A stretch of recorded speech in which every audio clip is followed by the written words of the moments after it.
Hi, and welcome to Terry Talks Movies, comrades. This time around, I'm doing more hidden gem movies, covering the letters C and the letters D. So this is part 2 of a 12 or 13 part series that I'm doing at this time every week. So I've got 5 movies from each of the letters, 5 from C, 5 from D. And they are very diverse in the genres they encompass. So let's get started. But before I do, some people have asked me whether I'm going to review the Indiana Jones movie that just came out, the 5th one. A couple of reasons why I'm not. First off, everybody's doing it. The internet and particularly YouTube are flooded with people reviewing that movie. Second reason is I saw it today and middle-aged geek girl got some kind of food poisoning and wasn't able to accompany me. So I'm going to see it again with her sometime in the next week. So I'm not going to do anything about it for that reason as well.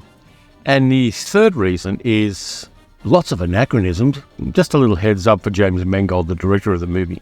New York City police didn't have shoulder-mounted microphones for their walkie-talkies in 1969. So moving on to the subject of this video, it's the 10 movies I'm recommending from the letters C and D. I was looking through and I thought I could probably do this twice because I've got so many movies in all of the letters of the alphabet to recommend. Look behind me, there's a ton of movies here. So let's get started with the first one from 2011, Cabin in the Woods. Is it a horror movie? Is it a science fiction movie? Is it a Lovecraftian horror movie? Is it a social satire? It's a bit rough to tell because this movie opens up its world at various stages during the film. It starts with 5 young people who go to a cabin in the woods for the weekend, which is the setup for a classic horror film. And classic horror film things start happening, and then it expands from there into being something else entirely. And you think, okay, well, these guys are watching them. Why are they watching them? What are they doing? And the world keeps expanding until it becomes cataclysmic and apocalyptic in some ways. By the time Sigourney Weaver shows up at the end of the film, this shit has well and truly hit the fan. But I like it. It's funny in places.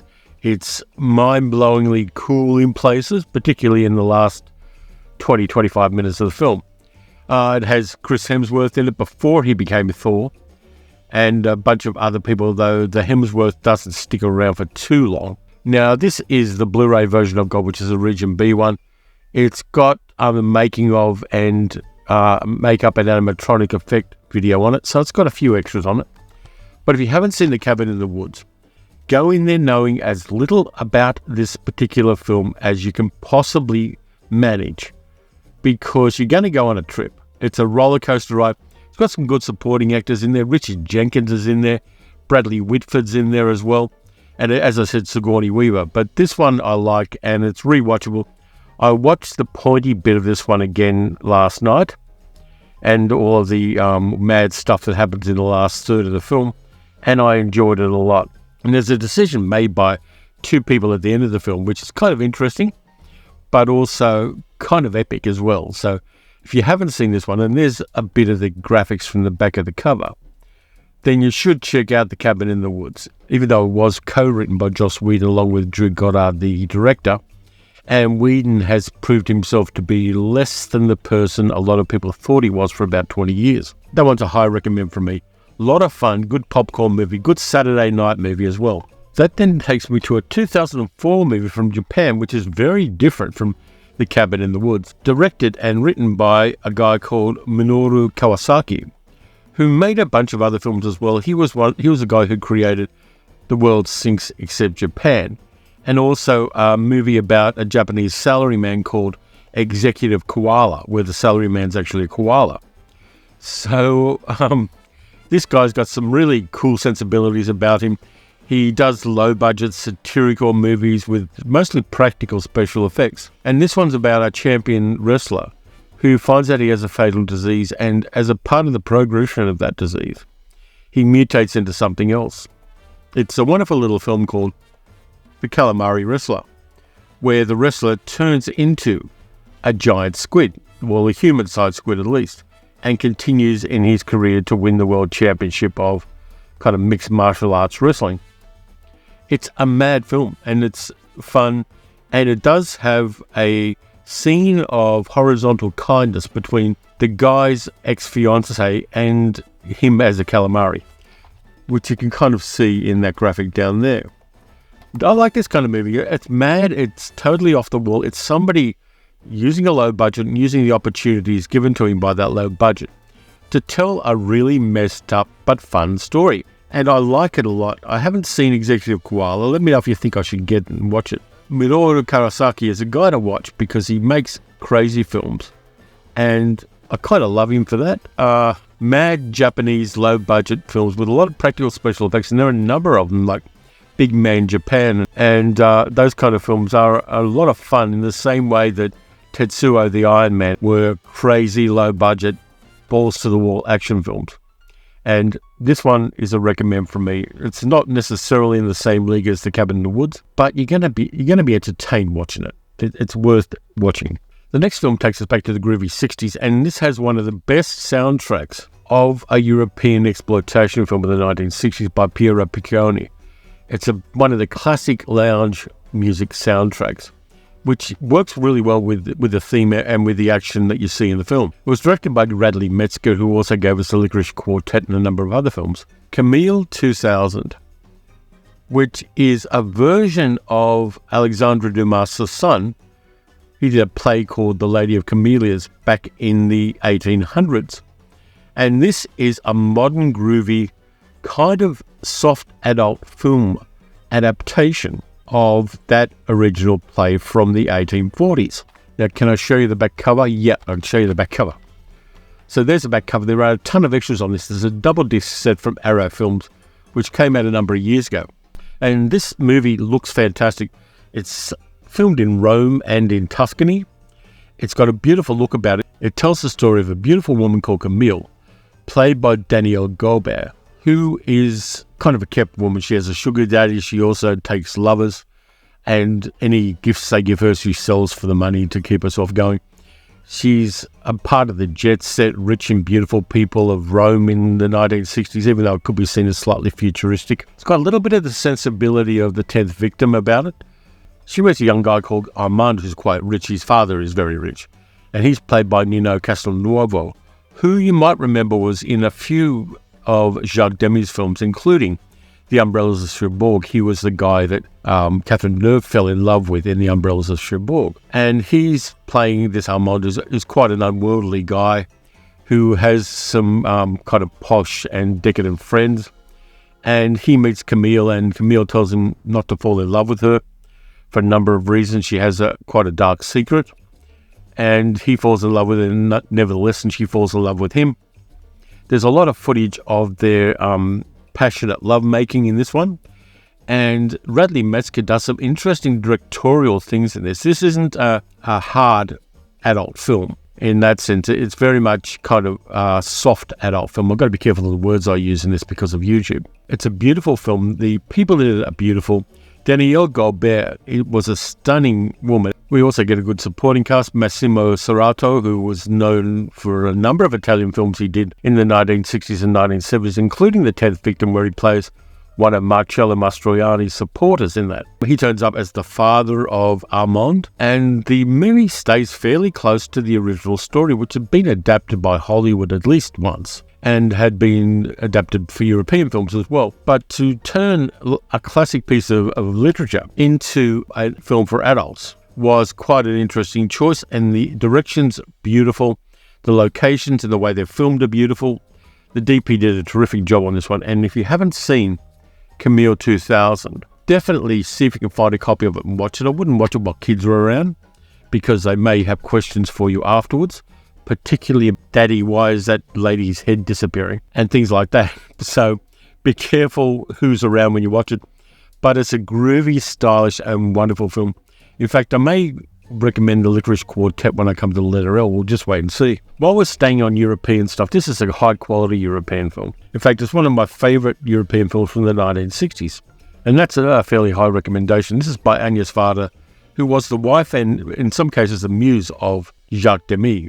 It's a film I've talked about briefly on the channel before, Cleo From 5 to 7, which is basically the story of a young singer and model called Cleo, who lives in Paris, but it's set between the hours of 5 p.m. and about 6:30 and 7 till 7 p.m. on June 21st, as she waits to hear for the results of a medical test that will possibly confirm a diagnosis of cancer. And the film handles a whole bunch of different themes. You actually get to see Michel Legrand, the famous Michel Legrand, the film composer, doing some work with Cleo as she puts together a music video. It's filmed on the streets of Paris in beautiful black and white. And you will see Cleo, she kind of strips all the artifice out of her life, all of the bullshit, all of the stuff that other people wanted to do, all the things that other people wanted to be, all the artificiality from her life as she's going through her day and doing the things she needs to do, visiting friends and taking business appointments while she waits for this potentially horrible diagnosis. And it is a piece of magical filmmaking. I can't recommend this one highly enough. It's just a beautiful film. If you're in the mood for something besides exploitation, science fiction and things like that, you can really do worse than getting this one. Now, I had to get a South Korean version of it, and Corinne Machon playing Cleo is fantastic. It is one of my favourite French films of the 1960s, even though there are things like Alphaville up there and The Umbrellas of Cherbourg and The Young Girls of Rochefort and all this. This one is something extraordinary, and I can't recommend it highly enough. Now, I'm going to change tack here and give you something very different for the last of the letter C's. Cleopatra Jones. Now, I was going to go with Coffee, I was going to go with Foxy Brown when I get to F's, which I may well do. But this one is a lot of fun for a blaxploitation film. The story and the screenplay were by Max Julien, who was the star of The Mac, and he originally designed the movie to be starring his then partner, Vonetta McGee. But for some reason she didn't do that, and they got Tamara Dobson to play the role. Cleopatra Jones is a special agent for the government who masquerades as a fashion model, and we see her at the start helping UN governments destroy a opium poppy field, ostensibly somewhere like Afghanistan. And then we cut to the streets of LA, where she goes up against the drug lord of LA, a woman called Mommy, played by Shelley Winters. And this is Shelley Winters going over the top and screaming. She's a tough, ruthless, and coincidentally lesbian gang leader in Los Angeles, and she gets challenged by one of her kind of underlings, a guy called Junebug, played by the wonderful Antonio Fargas. Tamara Dobson isn't particularly gifted as an actress, but she's got a certain charisma. It co-stars Bernie Casey and Brenda Sykes, and as I said, Antonio Fargas, and a guy called Dan Fraser, who was the boss of Kojak in the Kojak TV series for a long time. And he gets to have a bit of fun in this too. He's the token white guy who isn't racist. And there are other actors in there like Bill McKinney playing a racist cop and a bunch of others. There are some really good car chases in this one. There's some really good action. There's some really great fashion. And some production design, particularly Junebug's apartment, I like a lot. But this one doesn't have anything in the way of extras. It's a Region 4 one. But I like Cleopatra Jones, not as much as I like the Pam Grier exploitation films of the time. And then the studio did a sequel, which was a co-production with Run Run Shaw's Golden Harvest company, Cleopatra Jones and the Casino of Gold, which is mostly set in Hong Kong and has Stella Stevens playing the big bad in it.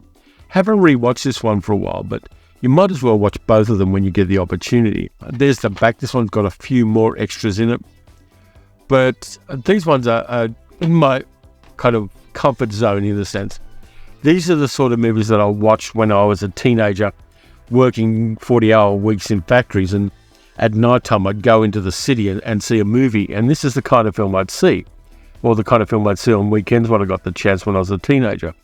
So Cleopatra Jones and Cleopatra Jones and the Casino of Gold are fun exploitation films. They are exceedingly entertaining, and all credit to them for that. That then takes us to the, I had to do this one, Stuart Gordon's movie from 2001. This one's an umbrella release, Region B, Dagon, which is set in Spain. A yacht full of young people crashes on a rock, and two of the survivors swim ashore and go into a village called Imboca to try to get help. And the people of the village look really odd, and we get a bit of escalation during this. It was based on an H.P. Lovecraft story, The Shadow over Innsmouth. And if you know that story, you'll know how this one goes.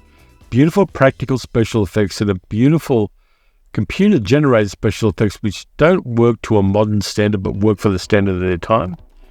There's a few of the graphics on it. It builds its atmosphere and builds its worldview really, really well. And because it's this kind of movie, none of the people can be guaranteed to survive because they're going up against Lovecraftian monsters. I like this one a lot. I think it does a lot with a little.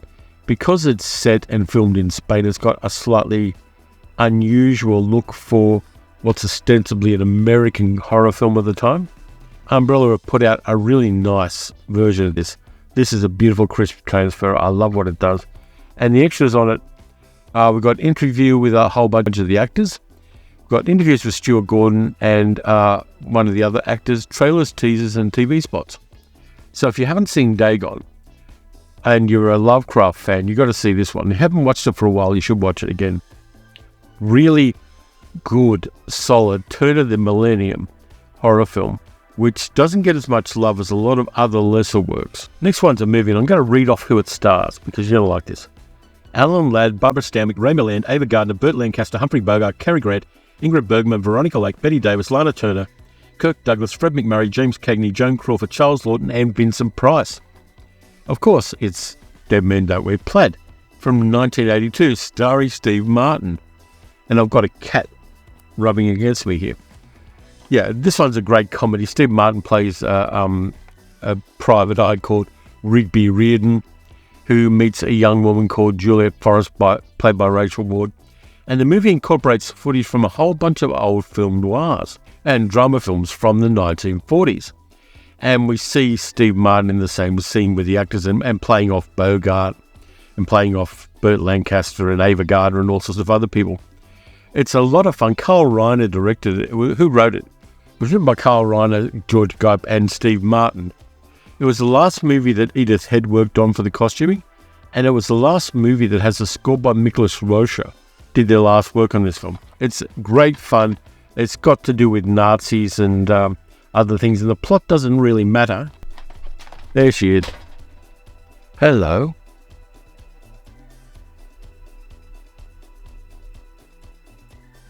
Down you get. But yeah, Dead Men Don't Wear Plaid. The dialogue's funny. What Steve Martin and Carl Reiner and George Guipe did with the dialogue. It's got some interesting character actors in real part of the movie. But Dead Men Don't Wear Plaid is a lot of fun, and I rewatched it recently. It was a little hard to find a copy of it, but I rewatched it recently, and it is a hell of a lot of fun. Next one's a bit of a gender-bending hammer horror film from the 1970s. Next one's a gender-bending hammer horror film from 1971, directed by Roy Ward Baker, starring Martine Beswick and Ralph Bates, Dr. Jekyll and Sister Hyde. Now, if you know this movie, you know what I'm talking about. Dr. Jekyll, as is the usual Dr. Jekyll, played by Ralph Bates in this case. He was always a slightly oleaginous character, really, in film. But he does the usual thing with a potion and becomes a beautiful woman called Edwina Hyde. It's kind of interesting because maybe you can look at this through a modern lens and look at this through an LGBTQIA plus lens and make some assumptions about Dr. Jekyll as he is in this movie, which, of course, wouldn't have been a part of the original narrative, but movies get reinterpreted with time. Martine Beswick is beautiful and ruthless and dangerous and deadly as Edwina Hyde as well. There's the back cover of it. And it's got a kind of interesting little in-camera trick used for one of the transformation sequences that almost works, but doesn't quite. But I still like the fact that they tried to do an in-camera transition between Dr. Jekyll and Edwina Hyde. This is Hammer trying something different. It's also got the problematic aspect of it from a modern viewpoint of somebody changing their gender and the person they become being a murderous killer. So I fully accept that. But again, it's Hammer trying something different. You've got to remember this is a horror film. And you've got to ask yourself, what was the horror for people in 1971? Was it the idea of taking a potion and suddenly becoming a woman? Was it the fear of being tricked by somebody who isn't actually a woman? And of course, it was the theme of the King Song Lola in a more positive way. But there's a new featurette for this one, Lady Killer, Inside Dr. Jekyll and Sister Hyde, which maybe isn't the right title, Inside. Yeah, this one is a kind of second-tier Hammer film, which shows them trying to do something, of course, very outrageous, but also something a little bit different from the usual monster stuff for which they were known. And I like it for that reason. I think it's more than a lot of the other Jekyll and Hyde movies that were around. It tries to use the story as a basis for something different, and I respect it for that. So there's that. I'm going to finish off with 2 Australian films from fairly recent times. The first one's from 2015, directed by Jocelyn Moorhouse and based on Rosalie Ham's novel. This one is not what you think it is, so bear with me when you see what it is, because I'm going to tell you what it is, and it's not what you think it is. Stars Kate Winslet, Judy Davis, Liam Hemsworth, so we've got another Hemsworth there, and Hugo Weaving as Dressmaker.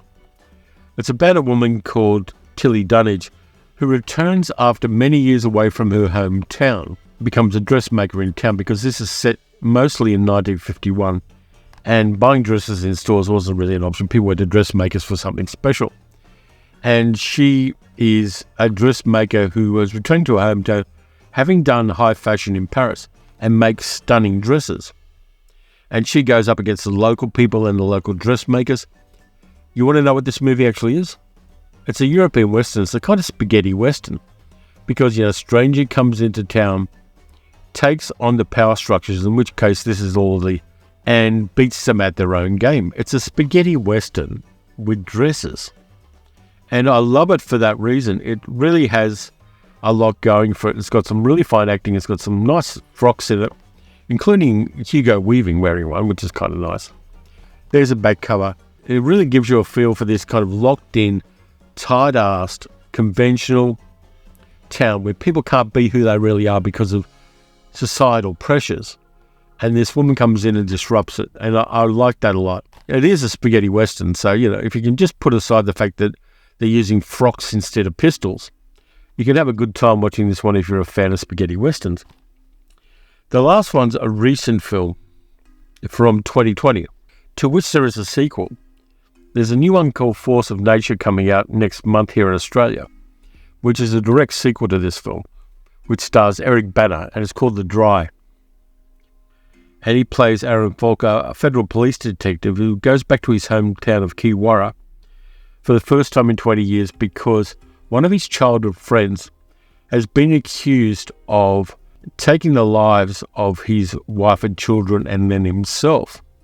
So Aaron comes back to the town, which forced him out of town when he was a teenager. He and his father had to flee the town because of the threats that were made to them by the townspeople, thinking he'd done something he hadn't done. So he comes back to confront his childhood and to, as he figures out eventually, investigate what really happened in the ending of life and ending of your own life. And I've got the words I can't use on YouTube.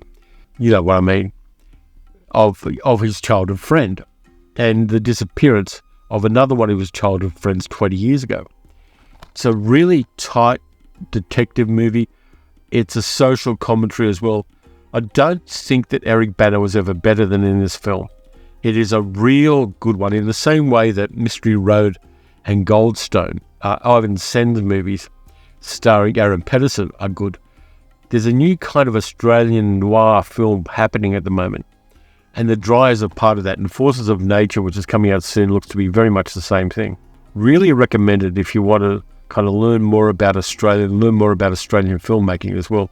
And the mystery is really good in this one as well, so high recommendation from me. You should get a copy of this or at least watch it on streaming. It'll be available somewhere. It was directed by Robert Connolly and it's based on a novel by Jane Harper.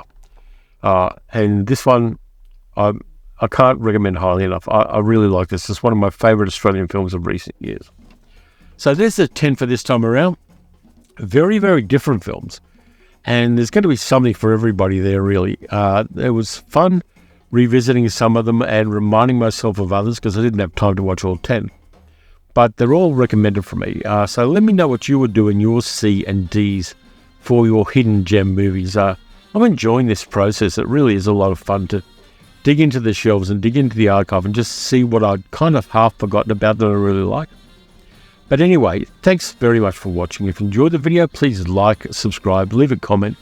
You can also support the channel by donating at patreon.com/TerryTalksMovies. Not sure what I'm doing for the midweek video this time, but I'll find something. And of course, on Saturdays, there's Science Fiction Saturdays where I cover science fiction. So until then, Look after yourselves. Watch some good movies, watch some bad movies. Go through your shelves and go through your hard drive if you don't have shelves. Just work out what your favorite hidden gem movies are, because revisiting them is a lot of fun. And I'll catch you next time.